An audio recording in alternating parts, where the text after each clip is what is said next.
où je te vois et emmène-moi dans les profondeurs des Écritures où je t'entends et emmène-moi dans les profondeurs des Écritures où je te vois et emmène-moi dans les profondeurs des Écritures où je t'entends et où je t'entends et où je t'entends, où je t'entends et où je t'entends, Père, où je te vois et où je te vois, je te vois et où je te vois, Papa, emmène-moi dans les profondeurs des Écritures où je te vois et emmène-moi dans les profondeurs des Écritures où je te vois et j'aimerais ouvrir ma Bible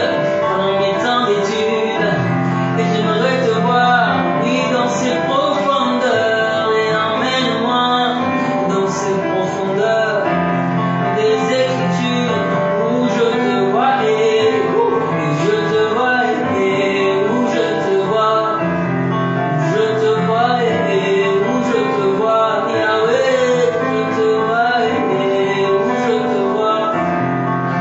te vois et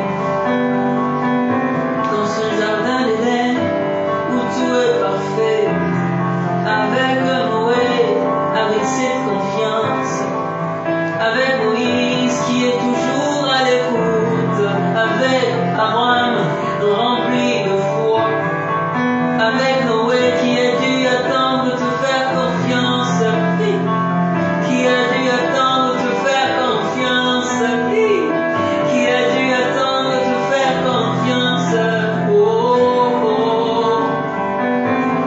avec Daniel dans la fosse lion et ses amis dans la fournaise ardente. Et je vais plus loin, je vois le Christ, lui qui a été tenté de toutes les manières, qui a été tenté de toutes les manières, qui a été tenté de toutes les manières. Il a dit non, non, non, non, non, non, non, non, non, non, sauf mène-moi dans les profondeurs des Écritures où je te vois et emmène-moi dans les profondeurs des Écritures où je t'entends et où je t'entends et où je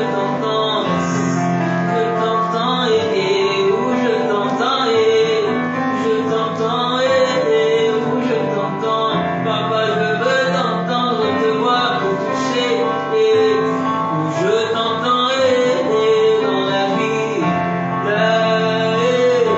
oui, dans la vie, oui, dans la vie.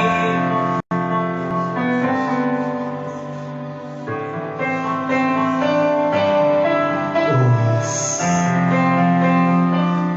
Amène-nous ce soir. Nous voulons comprendre ta parole. Enseigne ton Ecclésia, Seigneur. Nous voulons comprendre ta parole, Seigneur. Parle-nous ce soir, Seigneur.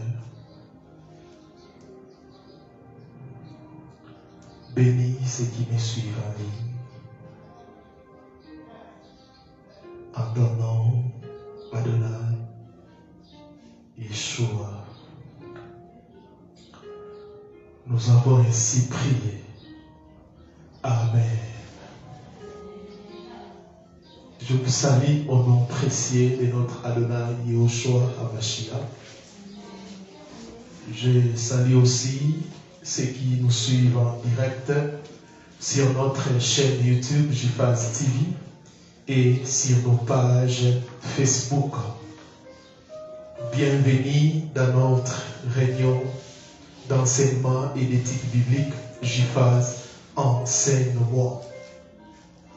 Nous sommes en train de poursuivre nos enseignements sur les contenus de la scène doctrine. Quatrième partie. Donc, nous avons déjà donné 3 parties. Ça, c'est la quatrième partie. Pour comprendre la totalité de la pensée, je vous prie de visualiser nos vidéos sur notre chaîne et sur nos pages pour comprendre, pour avoir plutôt la totalité de la pensée. Les mardis passés, d'abord, pourquoi nous parlons de ces sujets? Plusieurs personnes disent prêcher la sainte doctrine. Vous allez voir même là où on enseigne des bêtises, les gens pensent qu'ils sont dans la sainte doctrine. Et nous avons commencé par définir c'est quoi la sainte doctrine. Et nous sommes en train de donner, pas de donner, mais nous sommes en train d'enseigner sur les contenus. Car nous avons dit que la sainte doctrine est consignée où? Dans la parole du Seigneur. Et à travers cette parole, nous sommes en train d'expliquer les contenus de la sainte doctrine. Alléluia. Amen. Alléluia. Amen. Et je bénis le Seigneur car cet enseignement est en train de bénir plusieurs. Car nous avons des moments de questions-réponses. Nous sommes en train d'examiner les Écritures. Et nous avons dit, la sainte doctrine se base essentiellement sur 2 choses. Sur les enseignements de Yoshua, lui-même a dit que ma doctrine n'est pas de moi, mais c'est la doctrine de mon Père. Et il prêchait, il a enseigné, et il a dit, en effet, de toutes les nations, mes disciples, enseignez-leur à observer tout ce que je vous ai prescrit. Donc, ce que je n'ai pas prescrit, n'enseignez pas. Il a donné un contenu. Le contenu, c'est ce que lui a dit. Mais aujourd'hui, nous sommes en train de voir des pseudo-prophètes enseigner sur la spiritualité, et alors que c'est contraire à l'évangile. Alléluia. L'évangile n'enseigne pas la spiritualité, mais la marche avec le Saint-Esprit. Toute spiritualité en dehors du Saint-Esprit, c'est de l'occultisme. Deuxième chose, nous avons dit, l'enseignement, la sainte doctrine se base sur les enseignements des apôtres. Nous sommes bâtis, l'Église est bâtie à travers les enseignements des apôtres. Alléluia. Amen. Alléluia. Amen. Et nous avons premièrement parlé de quoi? La sotériologie.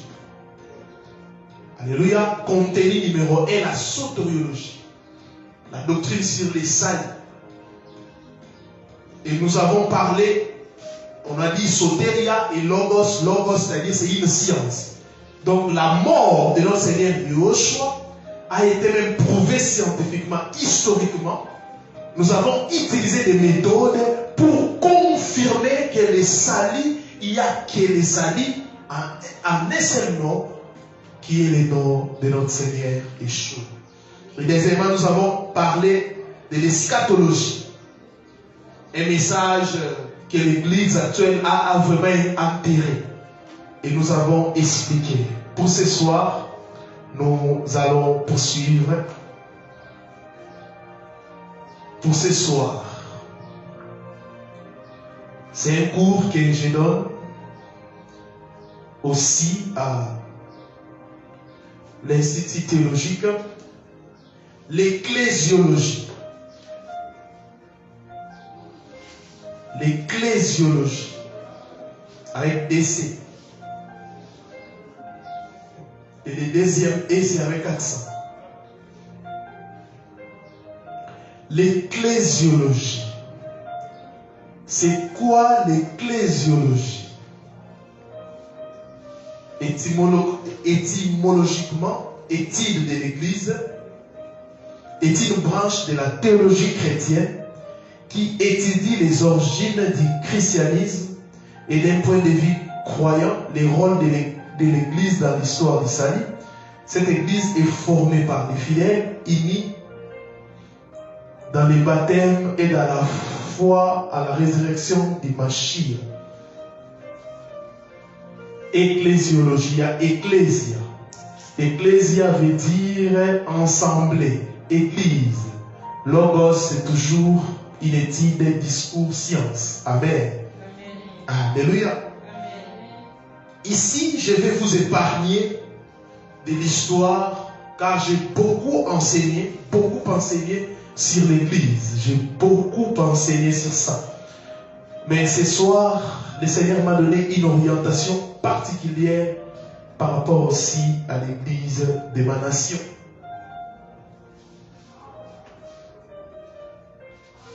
L'ecclésia, comme je vous dis, c'est le corps mystique du Seigneur. Et ce corps mystique est invisible. Amen. L'église n'est pas un bâtiment. L'église n'est pas une organisation humaine ou une institution. Non. Je le répète, l'église n'est pas un bâtiment. Quand Paul est en train d'écrire, il dit: j'ai sali l'église qui s'est réunie dans la maison d'Éternel. L'église qui s'est réunie. Alléluia. Amen. Alléluia. Amen. Et aujourd'hui, les lieux de prière sont transformés aux églises. Je pars à l'église. Tu poses la question à cette personne: c'est quoi l'église? Il va te dire: c'est un bâtiment. Nous avons construit une grande église, un grand temple. Alors que Paul est en train de dire: nous sommes les temples du Saint, notre corps c'est les temples du Saint-Esprit. Dans les Tanakh, même on disait que Yahweh n'habite pas une maison construite par les mains des hommes. Vous voyez? C'est une escroquerie pour manipuler les gens. Dites clairement que nous voulons construire un lieu où nous allons nous réunir. Ils savent que quand ils disent ça,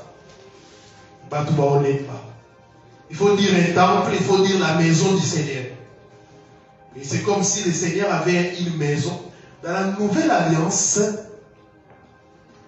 il n'y a pas un lieu précis pour prier. Non. Alléluia. Le Seigneur est partout. Dans vos maisons, le Seigneur est là. Alléluia. Amen. Alléluia. Une église peut se réunir dans votre maison. Ce n'est pas un problème. Alléluia. Les lieux, ce n'est pas un problème. Le problème, c'est la qualité.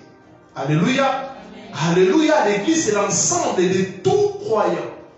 Alléluia. Amen. Alléluia. Et aujourd'hui, l'église est définie par rapport aux dénominations. Dans notre église, dans notre église, dans notre église, dans notre église, dans notre église. Vous allez voir les apôtres. Ils vivaient dans la persécution. C'est pour cela qu'il n'y avait pas un lieu précis pour se réunir. Ils se réunissaient dans des maisons. Mais Yahweh les écoutait. Mais ils étaient assidus. Ils craignaient le Seigneur. Mais aujourd'hui, les gens sont en train de bâtir des grands temples, mais avec des sextables.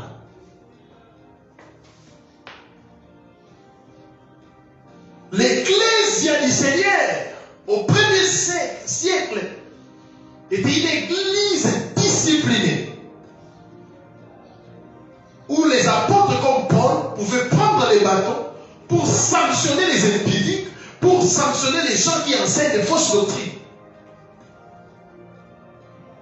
Mais aujourd'hui, il y a des apôtres qui encouragent ces bêtises.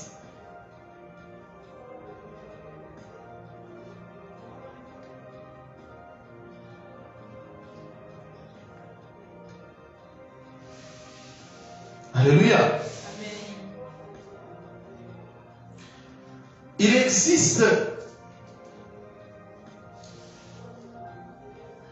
existe ainsi une ecclésiologie catholique, une ecclésiologie orthodoxe, une ecclésiologie protestante. Et on sort.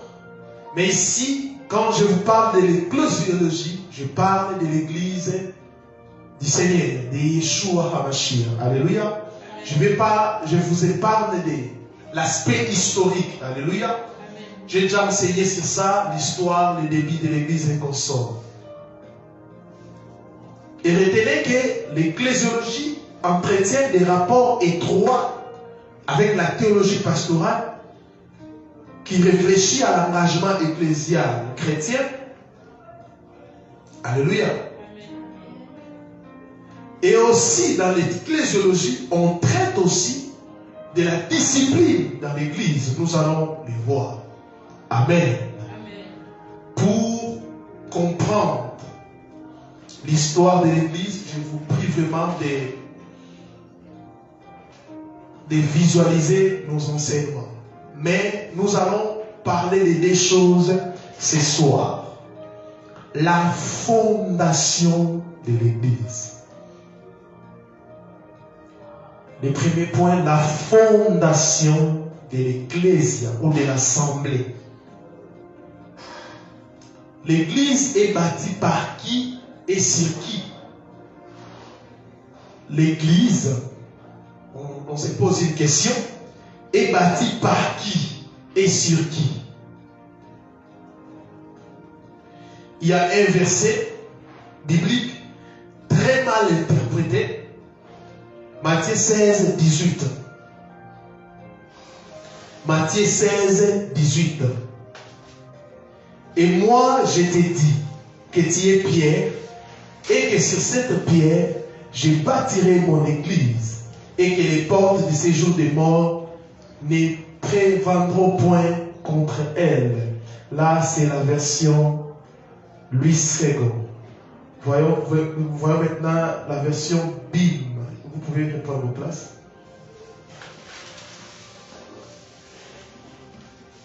Ici, on dit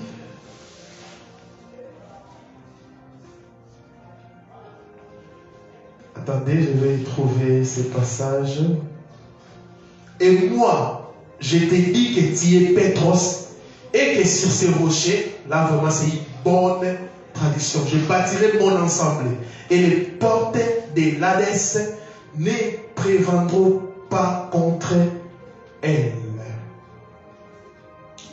Comme je vous l'ai dit tantôt, c'est un verset très mal interprété. Matthieu 16, 18, tu es Pierre, et sur ces rocs ou sur ces rochers, je bâtirai mon église. Ici, il y a des mots grecs.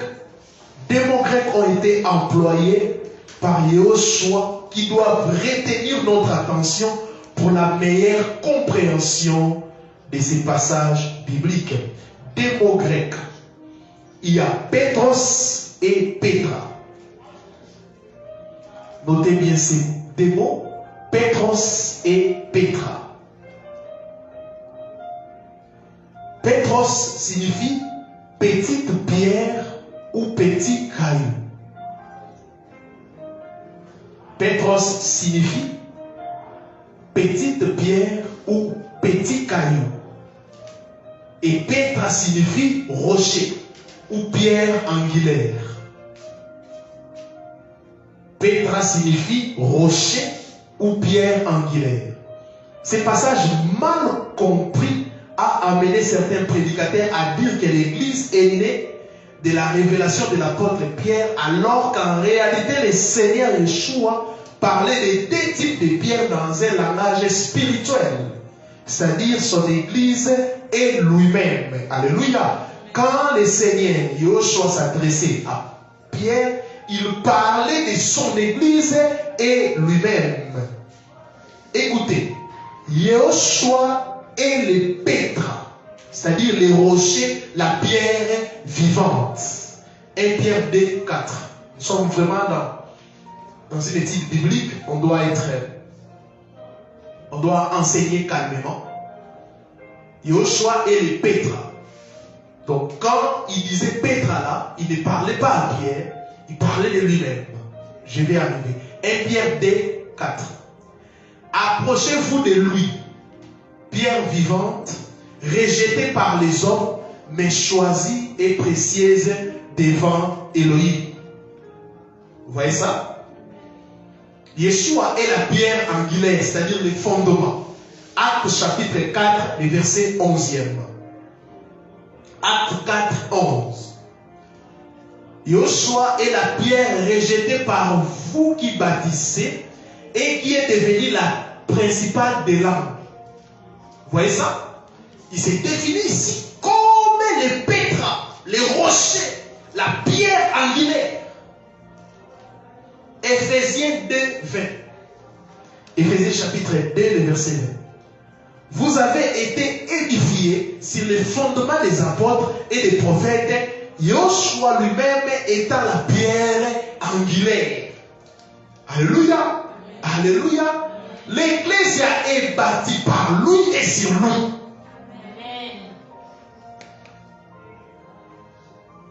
On donne encore des preuves bibliques. Yoshua est la pierre, les rochers. 1 Pierre 2, 7. 1 Pierre 2, 7. L'honneur est donc pour vous qui croyez, mais pour les incrédules, la pierre qu'ont rejetée, ceux qui bâtissaient est devenue la principale des lampes.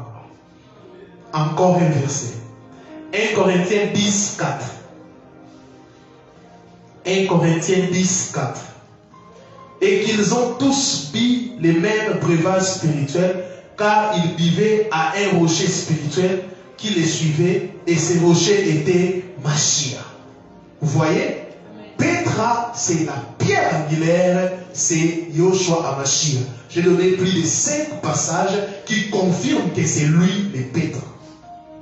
Et maintenant, deuxièmement, les Pétros. Les Pétros, c'est nous. C'est chaque chrétien. Nous sommes des Pétros. Alléluia. Pétros veut dire petit caillou. Pierre vivante. 1 Pierre 2, 5. 1 Pierre chapitre 2, le verset 5e. Et vous-même, comme des pierres vivantes, écoutez, il dit comme des pierres vivantes. Ici, l'apôtre Pierre lui-même, alléluia, parce que les gens disent que c'est lui, l'Église est bâtie sur lui. Mais ici, lui-même, il nous informe que nous sommes des pierres vivantes. Comme des pierres vivantes, édifiez-vous pour former une maison spirituelle, un saint sacerdoce, afin d'offrir des victimes spirituelles agréables à Elohim par Yoshua. Vous voyez ça? Et Yoshua avait employé le futur. Il dit, je bâtirai mon église. Car son église n'existait pas encore au moment où il parlait à Pierre. Oui, l'église n'existait pas. Dans les Tanakh, il y a des préfigurations de l'église. Mais l'église n'existait pas encore. Alléluia. En réalité, il disait prophétiquement à Pierre que de même qu'une maison est constituée de plusieurs pierres, pétros, cailloux, briques, et établie sur les fondements solides, la fondation pour résister face au vent. Alléluia. Alléluia. Nous, des petits cailloux de pétros, nous sommes bâtis par les grands cailloux qui est notre fondation, c'est Yoshua HaMashiach. Amen. Est-ce que quelqu'un comprend? Amen. De même, vous êtes des pierres vivantes qui sont réunies pour construire une maison spirituelle. Une maison spirituelle, c'est-à-dire l'église, les corps.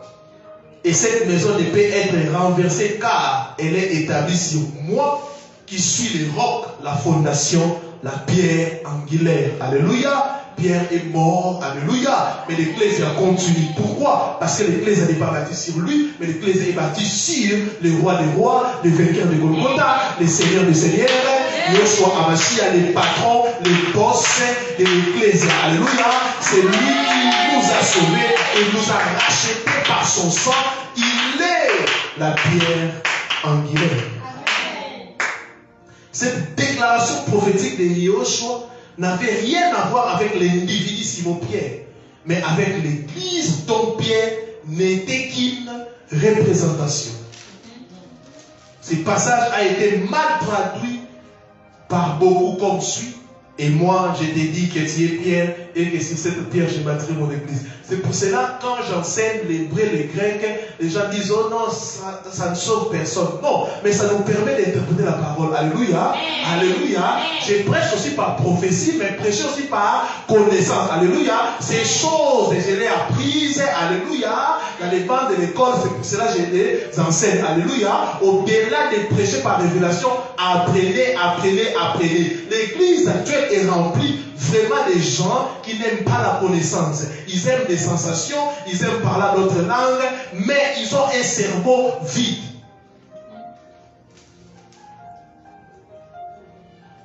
C'est ça. Et les gens qui doivent conduire les autres, et passer à des apôtres, eux-mêmes, ils sont dans des laits maternels, ils sont des aveugles, mais ils veulent conduire encore d'autres aveugles. C'est pour cela qu'il y a des accidents.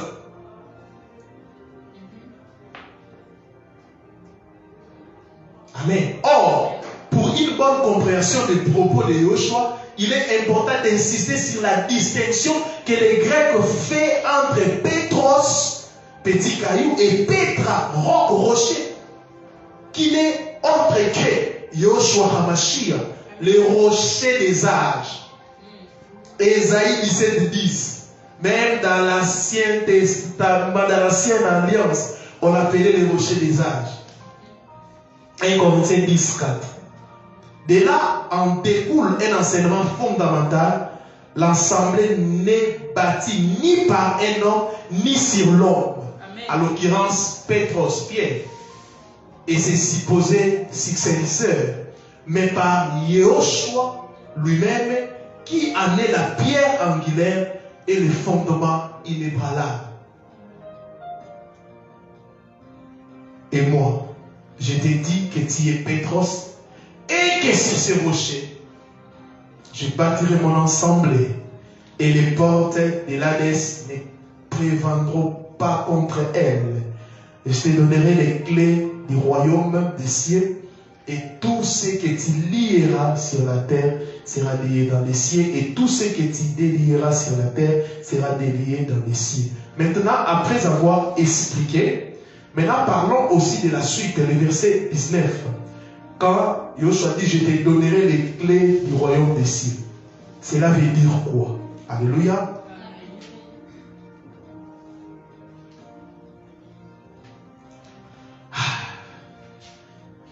Seigneur, que les écailles tombent ce soir. Amen. Pendant que je suis en train de parler de ça, on me donne Ésaïe 22. Ce n'est pas prévu. On va lire ça. C'est le Seigneur qui détient les clés. Ésaïe 22. Je mettrai sur son épaule la clé de la maison de David. Quand il ouvrira, nul ne fermera. Quand il fermera, nul n'ouvrira.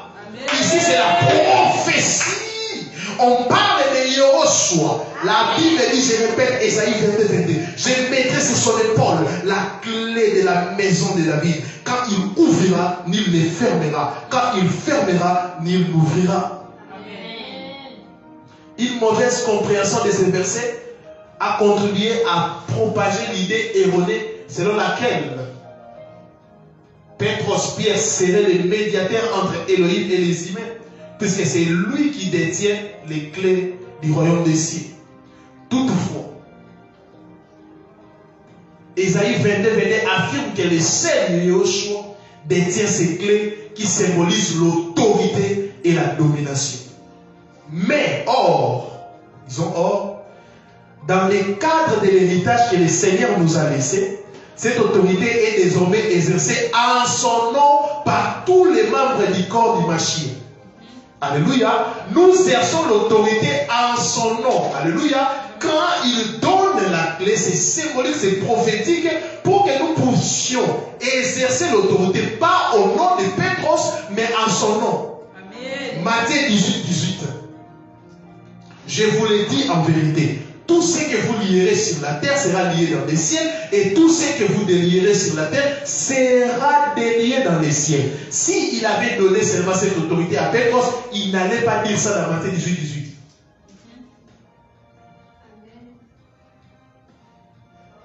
Alléluia. Alléluia. Retenez cela.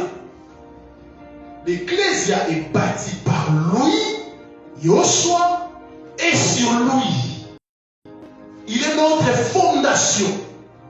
Et nous sommes des pierres. Nous sommes ce qu'on appelle, après la fondation, qu'est-ce qui vient? C'est l'élévation et consort. Mais la fondation, c'est lui. L'Ecclésia est bâtie sur lui, par lui d'abord et sur lui. Et maintenant, vos dadis qui vous disent, viens dans mon église. Ils sont dans quelles églises? Ils sont dans quelle église? Si quelqu'un dit ça, il n'appartient pas à l'église du Seigneur. Car le Seigneur Yoshua dit mon église, lui aussi dit son église. Donc ce n'est pas l'église du Seigneur. Amen. Oui. Des églises où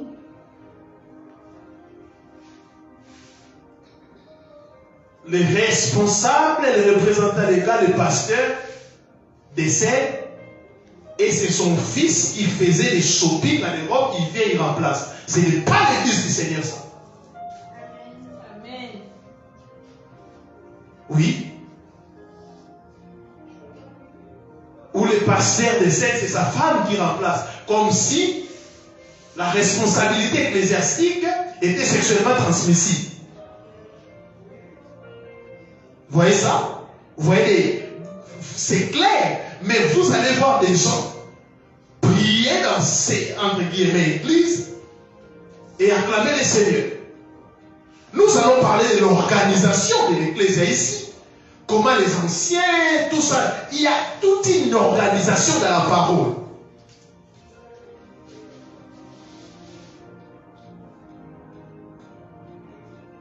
Alléluia. Amen. Alléluia. Amen. L'église n'est pas un ministère des affaires coutumières. Où il y a un trône, où il y a un trône. Les chefs coutumiers se succèdent. Dans l'église du Seigneur, vous allez voir aucun apôtre a servi dans une église depuis qu'il a commencé dans cette église-là jusqu'à sa mort. Mais aujourd'hui, on a des chefs coutumiers qui portent des titres de pasteurs. Ils sont assis dans des trônes.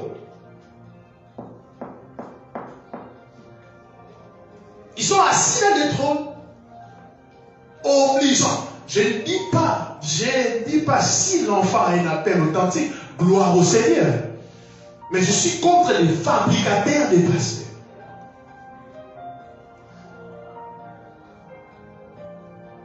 Tu es mon héritier. L'Ecclésia est bâtie par les Seigneurs et sur les Seigneurs. Tout ce que nous voyons ici, la parole a déjà traité ça. Il y a les anciens. Ici, on appelle ça conseil des anciens. Il y a des anciens qui décident. Mais vous allez voir, l'enfant n'était ni ancien,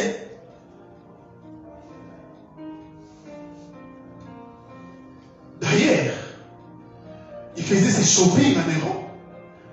Quand il apprend que papa est malade, il vient épargner l'héritage, c'est l'église.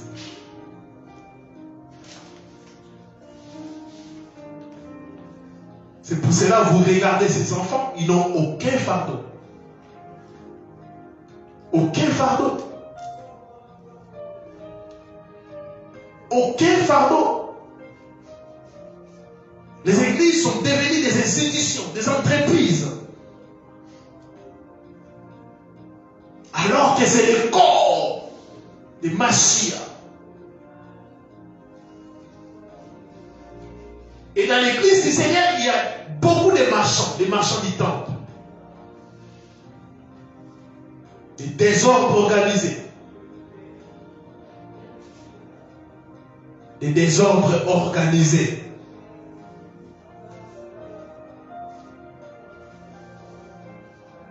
L'ordre doit revenir. Amen. L'ordre doit revenir. C'est le Seigneur qui établit dans son église et non des hommes. Alléluia. Amen. Et vous avez vu même des apôtres pour choisir Matthias, qu'est-ce qu'ils ont fait? Ils ont prié. Ils ont prié. Et ils ont tiré au sort. Pour choisir même des diacres, les apôtres ont dit, choisissez. Ils ont donné des critères. Une personne remplie de l'esprit, qui a un bon témoignage. Qui a un bon témoignage. Mais aujourd'hui, on a même des gens qui ont des mauvais témoignages, mais qui sont en train de servir.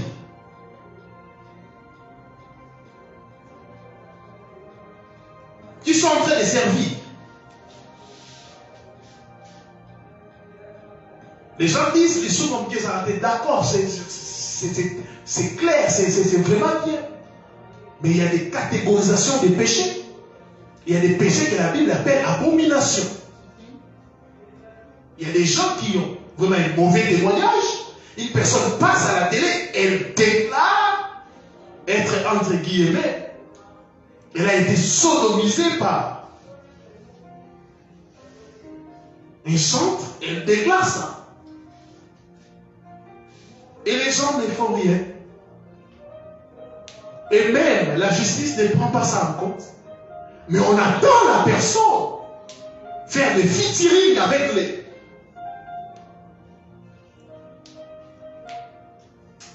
Ah Seigneur. Ils sont en train de faire des featuring. Personne, c'est comme si elle n'a rien fait. Ça, oh Seigneur. Sauve ces jeunes gens qui ne savent pas discipliner leur prison sexuelle.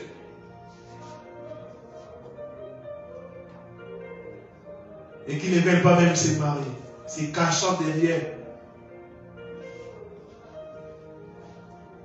Les gens se posent des questions.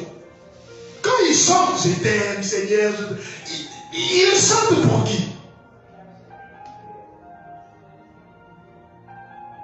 Vous pouvez enlever dans certaines chansons le nom seulement du Seigneur, vous mettez le nom d'une femme, c'est vraiment une musique moderne.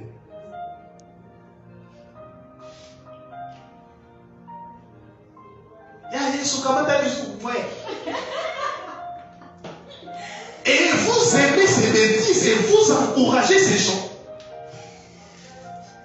dans des bêtises. Écoutez, je vais vous dire une chose. L'église du Seigneur, la véritable église du Seigneur, reçoit des instructions au niveau du 3e ciel. Oui. Amen. Quand on dit que Elohim créa les cieux, donc il y a 3 ciels. Le 3e ciel, c'est là où il y a les trônes d'Elohim. Le 2e ciel, c'est là où il y a des esprits maléfiques et qu'on sort. Et le 1er ciel, c'est nous, c'est tout ce que nous voyons. Et maintenant, la véritable église du Seigneur reçoit des instructions au niveau du 3e ciel. Mais l'église corrompue, démoniaque, l'ecclésia des hommes reçoivent les instructions au niveau des 2e ciel. C'est pour cela qu'on a même les chants n'ont plus des inspirations. Pourquoi? Ils chantent pour l'argent. Ils chantent pour leur ventre. Alors qu'on a connu des missions dans ces nations, et c'est comme des papas là, qui partaient en retraite pour recevoir des cantiques.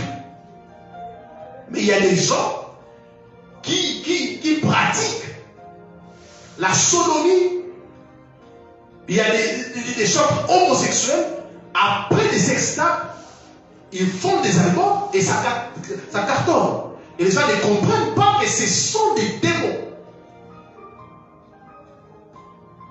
Comment toi, avant de faire un album, il doit y avoir toujours un buzz sur toi. Et après, ce buzz-là directement l'album et ça cartonne.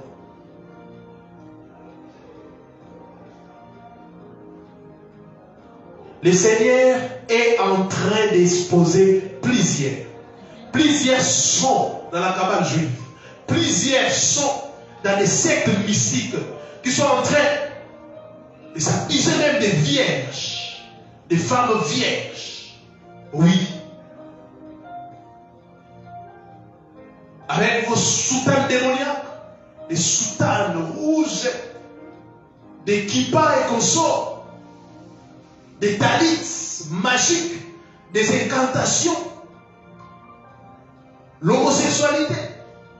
Vous savez, pour comprendre qu'un pays est vraiment maudit, n'allez pas loin.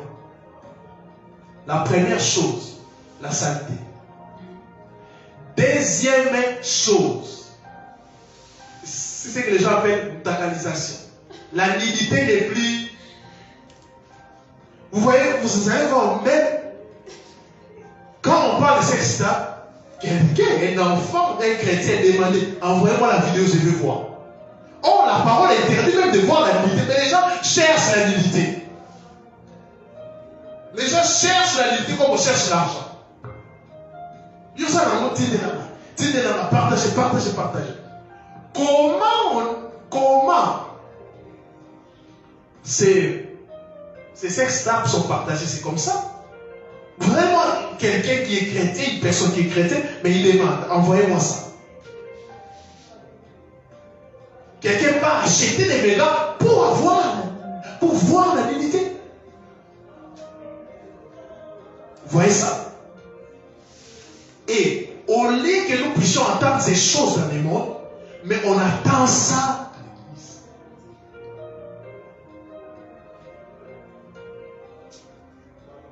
J'aborde le deuxième point, la discipline dans l'église. L'église primitive était disciplinée. Il y avait de la discipline. Et la nature de la discipline. La discipline consiste à corriger un membre de l'église qui s'obstine à pécher contre Yahweh. Cette correction peut même aller jusqu'à l'exclusion si, après de nombreuses démarches, la personne refuse toujours obstinément de se repentir. Vous voyez? Donc, la discipline consiste à corriger un membre de l'église qui vit dans les péchés. Et la correction peut même aller jusqu'à l'exclusion. Oui, jusqu'à l'exclusion. Vous pouvez lire Galates. Vous allez voir comment l'apôtre Paul a exclu. Mais aujourd'hui, on a des gens qui ont une réputation connue de tous, divorcés plusieurs fois, remariés, battant sa femme. Les quartiers, les gens connaissent, mais qui va les sanctionner? Parce que c'est lui le super dad. Les fondements sont renversés. Il n'y a plus des apôtres qui peuvent prendre les bâtons et corriger. D'ailleurs, ces apôtres-là sont en train de couvrir leurs petits. Il y a confiance.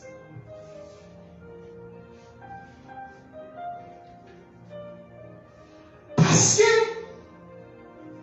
même si vous les suspendez, il sait qu'il ira dans un coin ouvrir une église et s'équilibre. Personne ne va les sanctionner. Mais s'il y avait des apôtres qui pouvaient dire non, ne suivez pas cet homme. Paul l'a fait. Amen. La discipline, elle est nécessaire.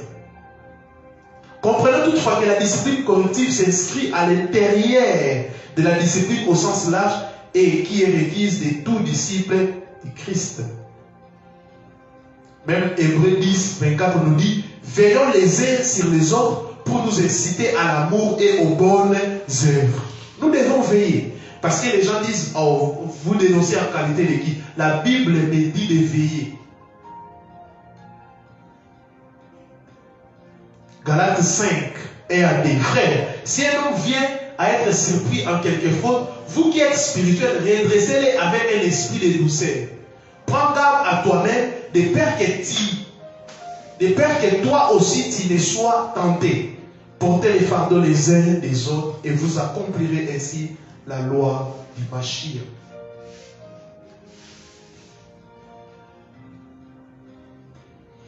Mais la discipline, c'est ou le premier but de la discipline est de favoriser le salut du péché. Dans l'église de Corinthe, un homme vivait une relation incestueuse avec sa belle-mère. Paul a demandé à toute l'église d'intervenir. Qu'un tel homme soit livré à Satan pour la destruction de la chair, afin que l'esprit soit sauvé au jour du Seigneur. Paul ne voulait pas que cet homme souffre les conséquences éternelles de son péché en enfer. Mais par amour pour ses frères, il a demandé à l'église de les livrer à Satan pour que ces pécheurs puissent se ressaisir, se repentir et revenir au Seigneur. À l'église primitive, c'était comme ça. On te livre à Satan, Satan frappe ton corps et après tu vas te repentir. Amen. Et aussi, il y avait aussi une discipline pour des gens qui enseignaient des fausses doctrines. Oui, la discipline n'est pas seulement pour les gens qui pêchent, mais aussi des gens qui enseignent des fausses doctrines, qui n'enseignent pas l'évangile, mais qui enseignent des conseils, qui n'enseignent pas l'évangile, mais qui enseignent la morale.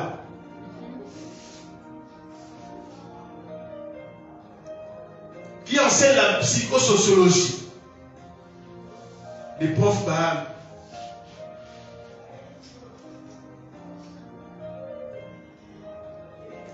Mes frères, si quelqu'un parmi vous s'est égaré loin de la vérité et que notre lit ramène, sachez que c'est lui qui ramène les pécheurs de la voie où il s'est égaré, sauvera une âme de la mort et couvrira une multitude de péchés.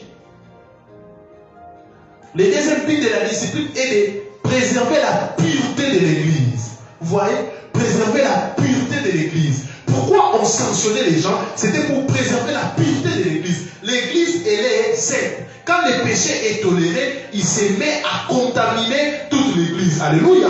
Quand on commence à tolérer le péché va contaminer toute l'Église. C'est pour cela, depuis que les histoires de sexe ont commencé, personne ne condamne, il n'y a pas de bateau apostolique, ça commence à prendre de l'ampleur.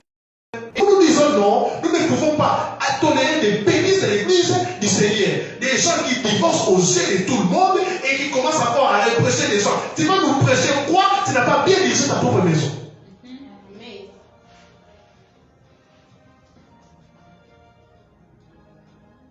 Aucune suspension. On a vu des gens comme ça. Tu divorces. Tu ne viens même pas nous dire pourquoi tu as fait ça.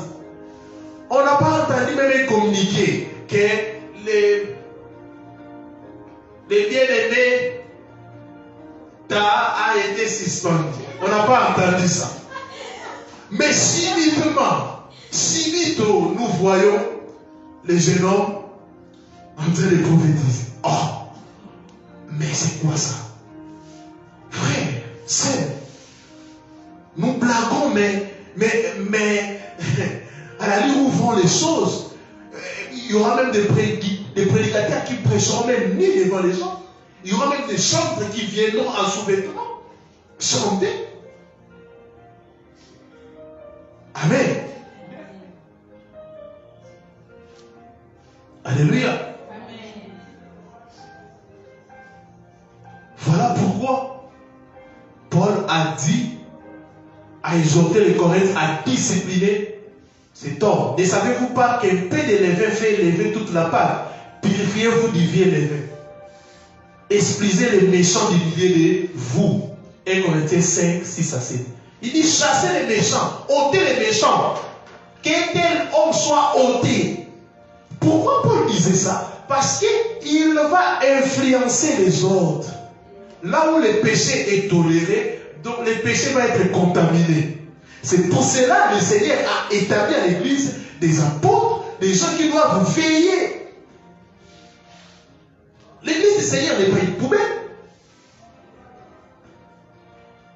Le péché produit un effet semblable à du levain sur la pâte. Le troisième but de la discipline est de promouvoir la gloire de Yahweh. Promouvoir la gloire de Yahweh. Les péchés salissent la réputation de Yahweh. Aujourd'hui, le nom de Yahweh est blasphémé. Aujourd'hui même, il y a des païens qui disent non, nous ne pouvons plus prier parce que. Là aussi, c'est une mauvaise chose. Alléluia. Oui, parce que les gens n'ont pas prêché l'évangile. C'est pour cela que plusieurs abandonnent parce qu'une personne a péché. Si tu abandonnes Yahweh parce qu'un chrétien, pasteur, a péché, tu n'as pas crié au Seigneur, tu as crié à cet homme. Il faut quitter son ligament pour maintenant croire au Seigneur. Vous êtes devenus des fanatiques de ces hommes. Alléluia. À un niveau où tu attends une bêtise venant de cet homme, tu continues à consommer son album, tu continues à le fréquenter. Sans lui dire la vérité. La réputation d'Élohim est sale. Mais Élohim dit, le scandale va arriver, mais malheur à la personne qui sera à la base de ce scandale. Normalement, on devait prendre des grosses pierres et des fils. Nous devons mettre ces gens-là au cou et aller à la rivière Djil ou au fleuve Congo. Chaque jour, jeter ces gens. Donc, le Seigneur dit même quelqu'un qui prenait le scandale n'a pas droit à une tombe. Oui. Alléluia. Pourquoi? À chaque fois, le 1er août, quand on ira voir les cimetières, qu'on puisse se rappeler des scandales là. Quand on passe comme ça, on dit, au moni, moutoua et divorce à Bimara na maman na yé. Le Seigneur ne veut pas qu'on puisse se rappeler de lui. C'est pour ça qu'il a dit, prenez la corde, liez la personne là au cou, jetez-les. Si on était sérieux, fidèle à la doctrine, mais chaque jour, un contexte de pasteurs, de chrétiens, il va où? Non, la personne a des sex tapes là, on parle de jeter le peuple comme chaque jour. Amen. Amen. Paul même dit, il faut sanctionner la personne pour que les restes des gens puissent avoir quoi? La crainte. Aujourd'hui, il n'y a pas la crainte. Pourquoi? Une personne pratique l'homosexualité librement et chrétien, il n'a pas la crainte. Pourquoi? Il sait que son daddy, il est spécialiste en sodomie. Licencié même.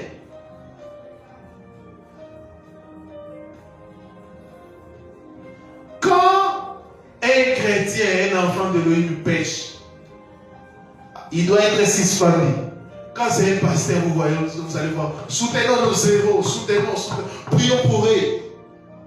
Priez. Moi, je ne peux pas dépenser mon énergie pour prier pour des impudiques vertébrés. Amen.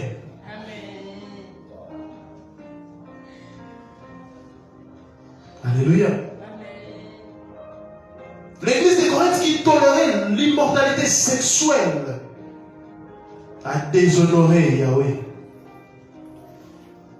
Mais il y a aussi les processus de la discipline. Le troisième point, les processus de la discipline. Dans sa sagesse, le Seigneur Yeshua a prescrit à son église des étapes à suivre.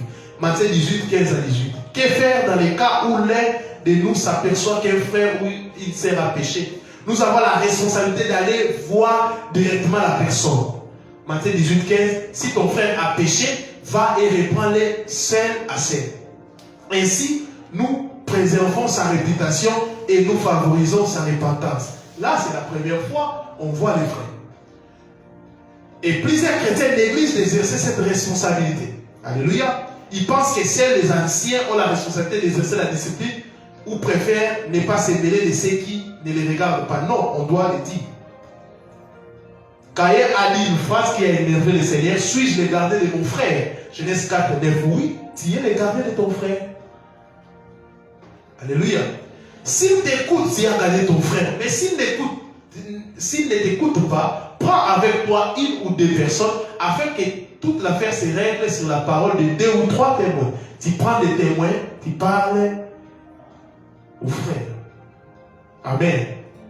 Troisièmement, s'il refuse de les écouter, dis-les à l'église. Matthieu 18, 17. Nous arrivons à l'étape de la discipline officielle. Dans les églises réformées, cette étape est généralement subdivisée en plusieurs étapes sous la direction du conseil des anciens. Amen. Vous voyez la démarche que le Seigneur a donnée. Mais ici, quand nous condamnons ces gens qui pratiquent ces choses, chaque année, on connaît déjà que telle personne est dans ça. On connaît déjà des gens déségarés. Amen. Hein? Ils sont prophètes, ils sont quoi? Alléluia. Ils parlent de la musique mondaine, ils parlent des sextapes, tout le monde est sa fille, ils disent des bêtises à la télé. On ne sait, il n'y a plus même l'honneur d'être appelé enfant de Dieu, d'être appelé pasteur, apôtre, prophète. Il y a des gens comme ça. Ils passent dans des émissions, disent des bêtises. Tu es qui? Il ne sait pas même se définir. Tantôt il parle de la politique, tantôt il parle de l'écran prophétique, tantôt il parle de ça, tantôt il parle de ça. On ne sait pas exactement qui il est. L'église en général est malade. Bon, l'église n'est pas malade parce que l'église c'est le corps mystique, l'ensemble de tout croyants. Mais quelques personnes que je les appelle les envoyés du diable et des gens qui n'arrivent pas à traiter leur chair, des païens, sont en train de conduire certaines, je ne sais pas, églises, et ils sont en train de salir l'image du Seigneur. Et ils sont vraiment nombreux. Ils sont vraiment nombreux. Je vous ai dit, l'Ecclésia est bâtie par Yeshua et sur Yeshua, mais l'Ecclésia de Yeshua a une discipline à suivre. Il y a des sanctions. Pour servir Yahweh, la condition sine qua non, c'était la sainteté. La personne devrait avoir un bon témoignage. Il doit bien diriger sa propre maison. Alléluia. Un bon témoignage. Nous servons un Dieu saint et nous ne pouvons pas le servir avec les péchés. S'approcher de Yahweh en vivant dans les péchés, c'est comme s'approcher d'une cabine électrique bien mis. Tu seras électrocuté. C'est pour cela plusieurs sont en train de mourir, plusieurs sont frappés parce qu'ils sont en train de profaner l'Église du Seigneur. Pas de discipline, plus de discipline. Des frères qui se réveillent un bon matin, ils se autoproclament bishop, pasteur, d'âge ici et là, personne ne va les suivre. Personne ne va les dire. Ah non. Non, non, non, non. Nous devons sérieusement prier. Mais le Seigneur a dit une chose. Laissez les blés et ils veulent croître. Ils vont croître. Plusieurs ont des bagues magiques. Plusieurs ont baptisé avec les diables. Ils appellent ça l'ordre des Melchisédek. Un mouvement occulte. La cabale juive. Ils ont baptisé avec les diables. Et ils ont mélangé les judaïsmes. Alléluia. Amen. Ils ont judaïsé l'église du Seigneur. Alors que l'habillement dans les Tanakh, c'était l'ombre des choses à venir. Mais Yeshua nous dit, revêtez-vous de Christ. Ils ont des habits spéciaux. Et les gens les appellent grands hommes de Dieu. Parce qu'ils sont connus. Jean-Baptiste, c'est le plus grand prophète. Yoshua dit, il est le plus grand prophète. Mais il s'habillait comment? Il mangeait des sauterelles. En regardant Jean-Baptiste, aujourd'hui, les gens d'aujourd'hui diront qu'il a échoué. Alors qu'il n'a pas échoué. Le plus grand pasteur, le plus grand peuple, le plus grand prophète, c'est celui qui a reçu le plus grand fardeau. C'est celui qui présente l'agneau. Mais les gens ne présentent plus l'agneau, mais ils se présentent eux-mêmes.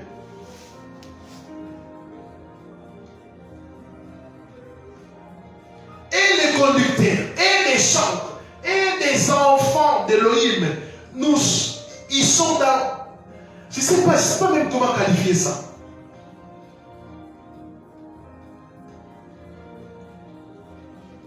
Un jour, j'étais scandalisé.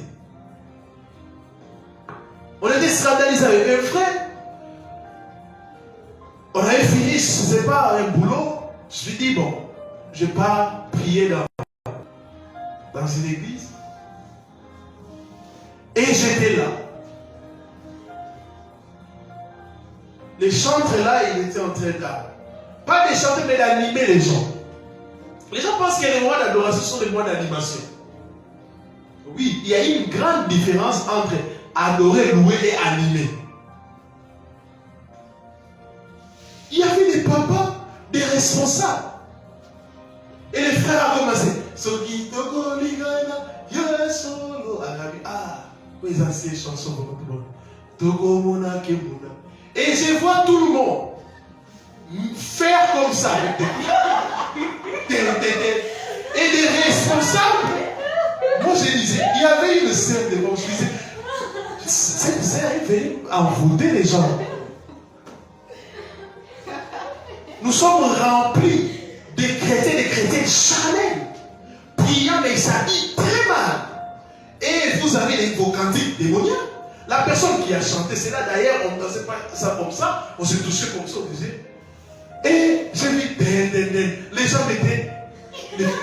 Mais je dis, il n'y a plus la crainte. Les sacrés sont partis.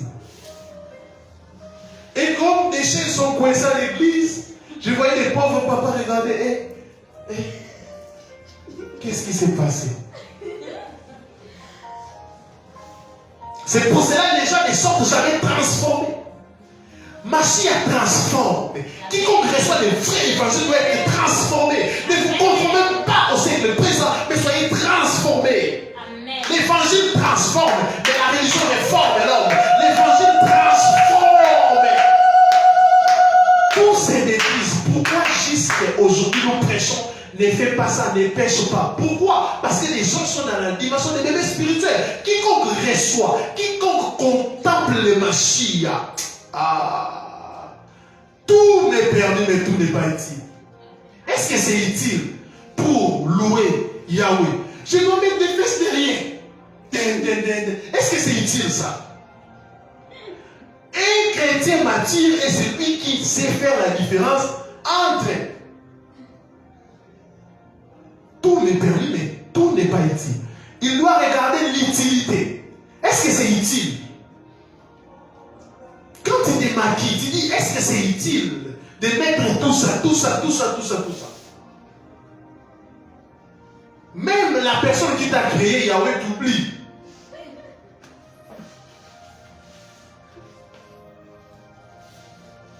Amen.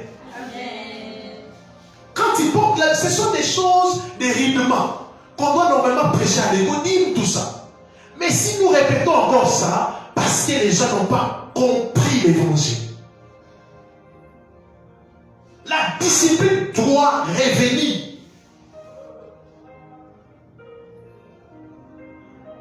Nous ne sommes plus à l'utilité. Aujourd'hui, si vous posez la question, tous les gens qui reçoivent les appels, oh, je suis appelé, toi tu seras un grand homme de Dieu. Tu vas prêcher partout en Europe. Comme si en province, il n'y a pas de gens. Vous voyez ça? Ça, c'est de l'orgueil. L'église maintenant appartient à un groupe de gens.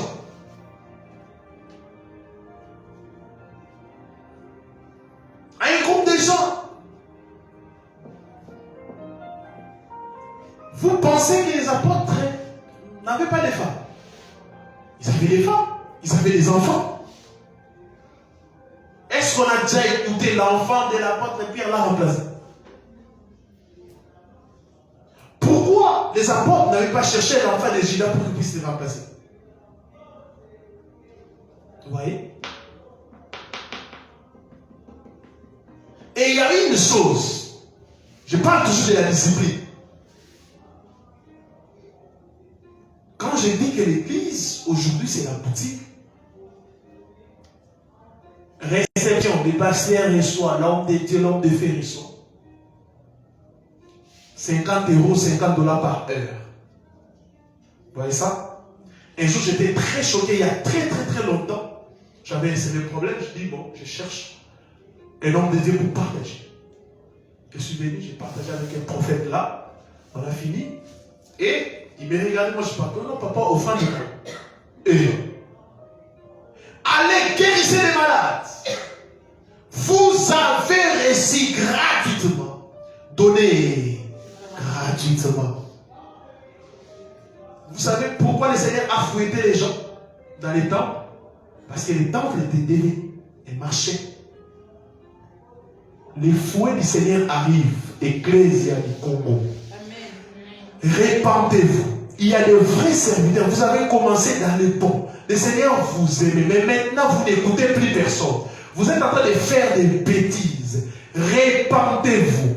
Et vous désinfiltrez les serviteurs du diable. Le Seigneur m'a dit de vous annoncer. Il va vous mettre à nu. Oui. Là, vous partez dans des loges. Le Seigneur va vous exposer. Le Seigneur a payé un grand prix pour son église. Et le Seigneur veille à ce que son église puisse garder la sainteté. Le Seigneur veille sur son épouse. Le Seigneur veille sur sa fiancée. Le Seigneur est en train de soutenir sa fiancée. C'est pour cela il est en train de susciter des voix pour crier. Révélez, répandez-vous. Ne servez pas le Seigneur pour avoir l'argent. Ne servez pas le Seigneur pour des voitures, pour des véhicules. Vous voulez toutes ces choses, allez travailler. Cherchez des boulots pour aller travailler. Mais l'évangile nous promet le salut. L'évangile ne nous promet pas le mariage, ni le voyage, ni je ne sais pas quoi que ce soit. Mais l'évangile nous promet la vie éternelle à tous ceux qui l'ont reçu. Qu'est-ce que la parole a fait de ces gens-là? Le pouvoir de devenir enfant d'Élohim. C'est ça notre fierté Ecclésia. C'est ça notre fierté Ecclésia. C'est ça notre couronne de gloire Ecclésia. C'est le passeport qui nous permettra d'entrer au ciel. Alléluia. Revenons au message. Revenons au message. Le message de l'Ecclésia, c'était quoi? La mort et la résurrection de Yeshua HaMashiach. Il est mort et il est ressuscité. C'est le message qui sauve. Quel est le message? Le message, ce n'est pas que vous allez vous marier. Le message, ce n'est pas que votre tante est sorcière ou ta mère est sorcière. Le message, c'est que l'agneau de Dieu ôte le péché du monde. Quiconque confesse de sa bouche et croit que Yeshua est mort et ressuscité, il sera sauvé. Crois au Seigneur Yeshua, il sera sauvé toi et ta famille. C'est ça le message. C'est ça le message. Et aucun apôtre n'a prêché. Aucun apôtre a prêché. Aucun apôtre a prêché le développement personnel. Aucun apôtre a prêché l'évangile de la prospérité. Ça n'existe pas. Ça n'existe pas. Ça n'existe pas. Ça n'existe pas.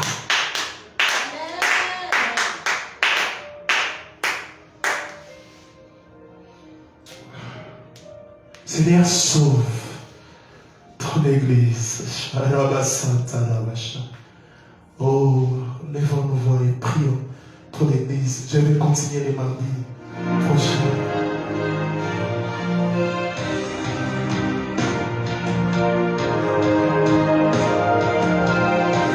Je n'ai pas fini, je vais continuer les mardis. Prions. Prions.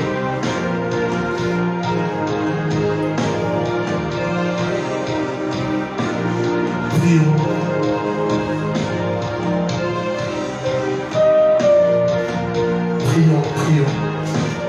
Prions et profitons, prions pour Juphase International. Nous sommes des chauffards, nous sommes là pour crier. Nous sommes des Jonas. Pendant les temps de chaos, pendant les temps où le péché est toléré de bêtises, pendant les temps où on est en train de monnayer des dons que Yahweh nous a donnés, pendant les temps où les gens sont en train de prêcher l'évangile de la cupidité, le Seigneur est en train de susciter des voix, des jeunes, des papas, des mamans qui prêcheront sans demander l'argent, les gens qui crieront, les gens qui vont dire tout haut non, non au scandale, non à l'homosexualité, non au péché. Oh Seigneur, que la discipline revienne dans ton église. Kale pasakarabashakarabasata. Irabashakarabasata. Kale pazia kade brayabashakarabasata. Toi qui as ligne, prie. Toi qui nous suis en ligne, prie. Prie, prie, prie. Prie pour des vrais serviteurs de Yahweh. Qui servent Yahweh dans l'humilité, dans la crainte, dans la pureté. Qui ne sont pas là pour manipuler des gens avec des offrandes qui n'existent plus. Manipuler les gens. Nous disons non à la manipulation.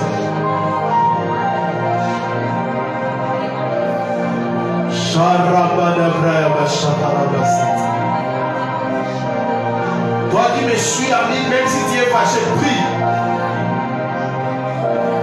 C'est pour ton bien. Comprends ces choses. Cher pasteur, cher prophète, cher apôtre. Nous avons deux missions d'église, annoncer. Nous devons annoncer la bonne nouvelle, mais une deuxième mission de dénoncer. La Bible dit ne participez pas aux œuvres du diable, mais dénoncer les condamnés.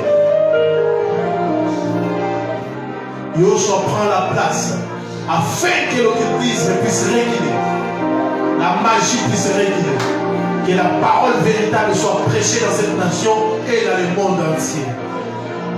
Oh Seigneur.